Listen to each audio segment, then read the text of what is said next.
All right. Hey, everybody. Just to remind you, my name is Chris Bean. I am the director of Campus Mission, which is an organization. It's part of NYI in the Church of the Nazarene.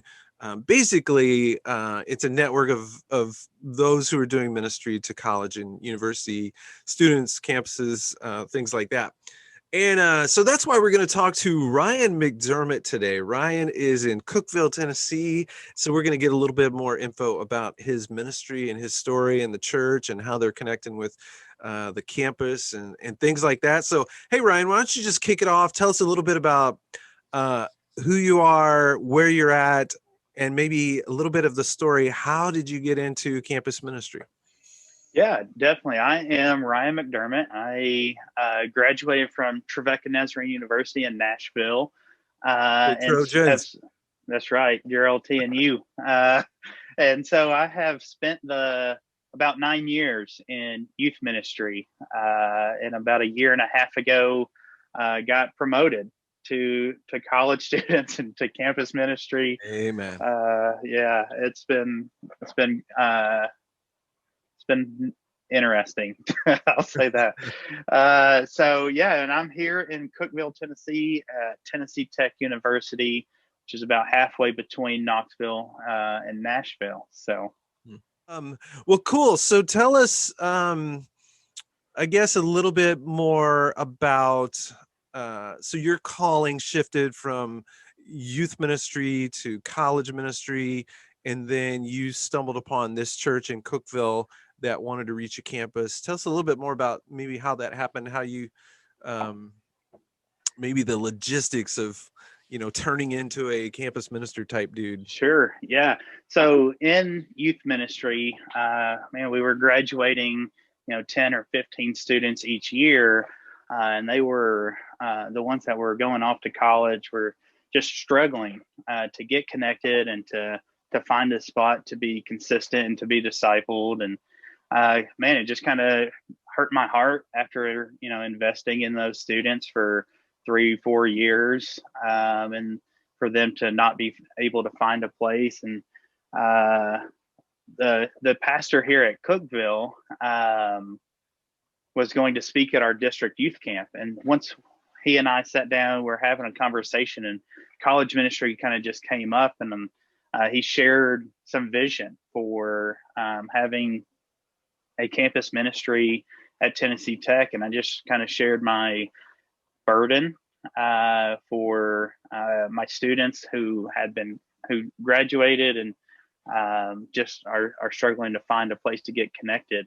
And so, man, one thing after the next, God just opened the door, and it was one of those scenarios in my life where the calling was extremely clear, and there was peace the whole way. And so I was able to step out on faith and to kind of help Cookeville Church kind of develop this campus ministry plan, and we walked through that. But sure enough, like through pandemic, I'm not allowed on campus in any dorms. I can be on the property, but not in any of the buildings. And so we had to kind of transition to a lot more student-led activities.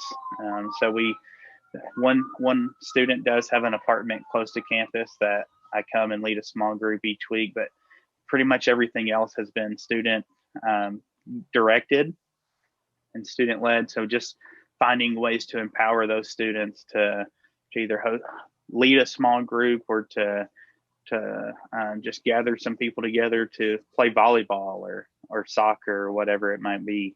And so just trying to build into them that leadership anyways, which is one of our keys when we were thinking through the ministry as a whole, was just to empower our students and equip them to be disciple makers on campus. And that way it's not just Pastor Ryan shows up and does a small group, but just other students being able to articulate and live out their faith in a meaningful way. But I love that idea, because there are times, and I live a good ways away from UC's campus, so it's not necessarily practical for me to invite students to come over to my house, once a week and have a group. but finding a student that would want to do the hospitality thing of like opening up their place, I think that's awesome. That's a great idea. I often like to just try to figure out some of these little ideas, these practices that could be transferable to other contexts, other situations. That's always a trick, is to basically to exegete your campus and your culture, kind of figure those things out. Some schools are heavy type commuter campuses. Some are, a suitcase campus sounds a little bit different. It's not quite a full-on commuter campus, but a lot of students disappear on the weekends. And then you have definitely some campuses out there where there's almost continuous life and activity and, culture things happening around a campus. But definitely got to figure those things out, figure out the campus. Oh yeah. What are the needs? Where are the opportunities for like a church? Tell me about maybe some other things, some things that are working, or maybe some things that flopped. I have a lot of those stories myself. Yeah. Well, I'll start with the high note of one thing that really worked was we just had this idea. We have a nice grill here at the church, and so I went and spent a couple $100 on some chairs and a tent, and we just tailgated that first fall semester at all the football games. And so we set up, just handing out hot dogs and hamburgers and whatever.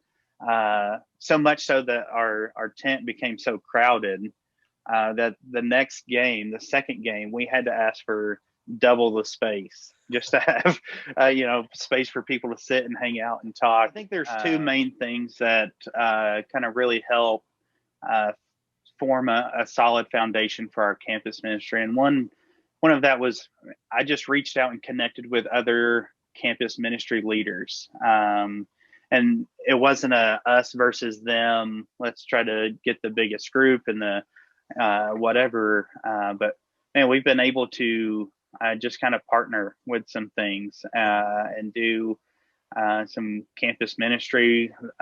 We planned some service opportunities together that ended up not happening because of everything that was going on. But I think the information that they provided, and that's another thing with just asking the questions. And if you're asking the right questions about what a campus needs, if another ministry is already fulfilling that need, there's no point in trying to do it better or to go and do the same thing. So we took the partnership approach. And then the second thing is I started doing this TN Achieves program where every graduating high school senior is a part of it. That if they are going to college, they get a mentor. And so I signed up to be a mentor. And so each spring, I get the name of 10 students who are headed to college, most of them in the Cookeville area, all of them from our local high schools. And I just get to walk through the process of getting signed up for college and going through the financial aid process and just somebody that I can, and so I'm investing in students that way as well. So just maybe even thinking outside the box of how you can just show the love of Christ through just mentoring or supporting students through that process. And I think it takes, 10, 15 hours for 6 months or so. It's not a huge time commitment, but it's just connections and just supporting those students in making that transition. So, and secondly, we start each semester with a dinner, and in the fall semester, we just lay out a spread for the family. So after it's the evening of move-in day, and so we just provide a meal and some opportunities for other parents who are dropping students off or bringing students, especially for their freshman year or their first year of campus. Yeah. Is that at the church, that move-in dinner? Yeah, so that is at the church. And so we just have people that are there serving, meeting students, and I think it more than for the student, it has greatly benefited the families where parents will connect since their students are kind of in the similar stage of life, and obviously feeling the same emotions of sending a student off to college. And so but we also do some things where students can connect and build those relationships as well. So that's probably our biggest thing for bridging that gap initially. Cool. How much of a bridge do you end up building between the church and the campus? Because sometimes churches have unrealistic expectations of, oh, we're going to reach this campus and we're going to have, tons of college students coming and helping in the youth group and serving in the children's ministry and, doing all these things for us. How has that been for you guys? Yeah, one, I think, pivotal thing started back when I interviewed with the church board. And there was a couple on the church board that just kind of shared, like, we would love to see more college students, but we don't know how. I think there's this gap where college students think kind of the older generations are disconnected, and older generations just kind of feel like they have nothing to contribute to college students. So when the reality is there's a balance in there where there's some wisdom and experience from the older crowd and some youth and passion from the college students. And we've tried to balance that some. And another man just kind of spoke up and said, this is a ministry. We need to be going to campus and not necessarily putting a bunch of expectations on the students to come to us. But sometimes I know I've had churches or people tell me, like, hey, we tried to partner with Chi Alpha or Crew or NAVS or InterVarsity, and they didn't want to have anything to do with us or whatever. Okay, keep trying. Just keep reaching out until you find an organization that seems to need your help. And sometimes a campus ministry org might need a building, a facility to host an event. They might just need money, just offer them, hey, we've got $500 a year that we want to spend on an event for students, and we're not sure exactly what to do. Can we help you do an event that something like that? I think there's lots of different ways to collaborate and build those kind of relationships. And so, you don't have to necessarily always create something new and your own thing, but I just want to say thanks, Ryan. Thanks for your time, for hanging out with us. Absolutely. And, yeah, man, we look forward to hearing more good things. What's anything exciting on the horizon for you guys? Anything you're trying to, most of us are just trying to figure out what the new normal is, or when we can get back to some kind of normalcy, but we don't have a ton. We have a couple students who are connected that are coming for a campus visit, and so we're gonna hang out with them in a couple weekends. So it's another nice thing to be a part of, just a web of connection in the Nazarene Church. Is people will reach out when they have a student coming. So excited about it. And that's definitely another thing I would love for campus mission to help with, is just that if we just kind of raise awareness around, hey, there is some intentional effort here going on towards, trying to help, Nazarene students who are coming from our churches. We really want to do better at knowing where they're going, first of all.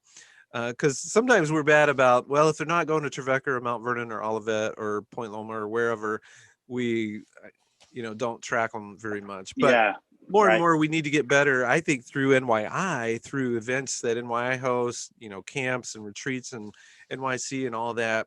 I think we can do a lot better to figure out where students going. Let's try to make sure we connect them and, are following up, passing the baton well.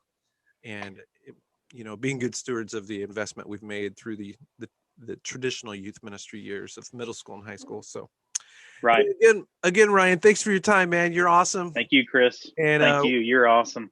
Thanks, dude. Keep it up. We'll see you again soon. Take care.